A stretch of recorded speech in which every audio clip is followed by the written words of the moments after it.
She was just starting to shine, a rising star in the world of boxing, young, full of energy, and filled with dreams.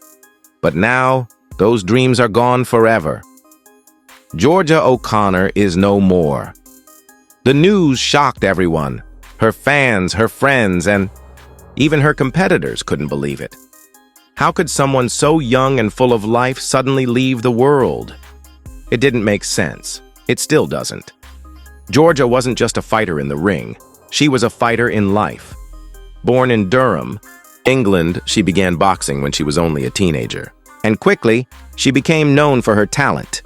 In 2017, she won a silver medal at the European Youth Championships. The next year, she took gold at the Youth World Championships. People said she would be the next big thing in women's boxing. But Georgia didn't just fight for medals. She fought for something deeper. She wanted to prove that young women could be just as strong, just as bold, just as successful in boxing as anyone else. She often said, "It's not about being a girl in a man's sport. It's about being the best in your own way."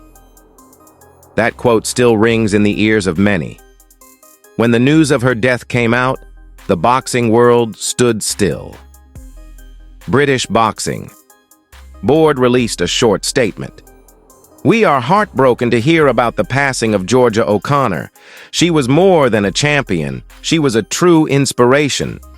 Her coach said, "Georgia had the heart of a lion.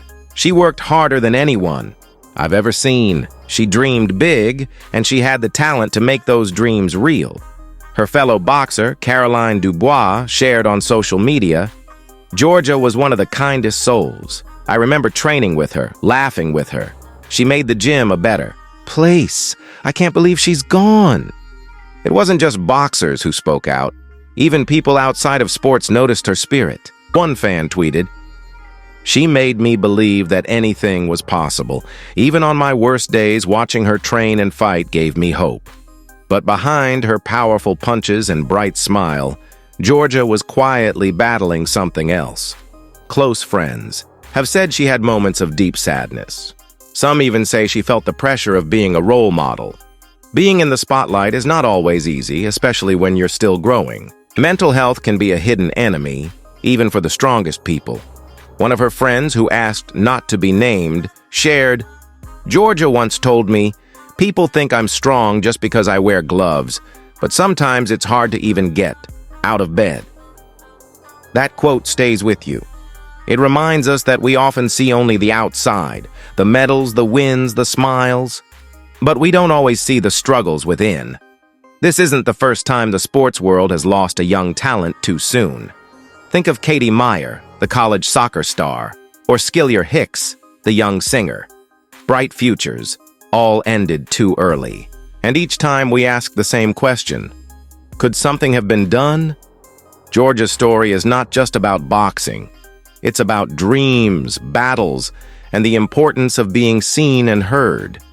She gave everything to her sport, but maybe she needed someone to be there for her outside of it too. In the days since her passing, tributes have poured in. Her local gym put up a giant poster of her with the words, "Forever our champion." People left flowers and notes. Some cried, some stayed silent, but all of them felt the same loss. Her mother, speaking through tears, said, "Georgia was my sunshine. She lit up every room. She was so full of love even when she was hurting." That pain now belongs to everyone who knew her, even those who only knew her from a distance. What can we learn from Georgia's life? Maybe it's this: talent and strength are not enough. We need to listen more, care more, ask real questions, not just, "How are you?"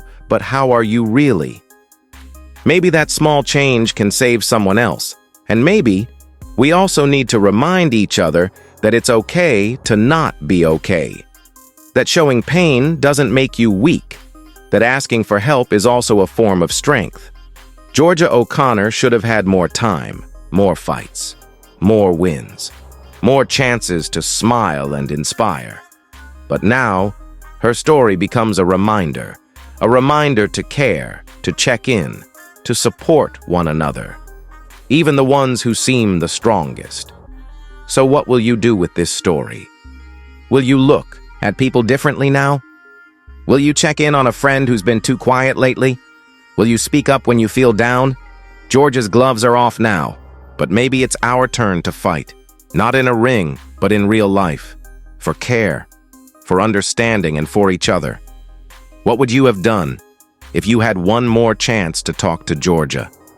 And what will you do now for someone who might need you?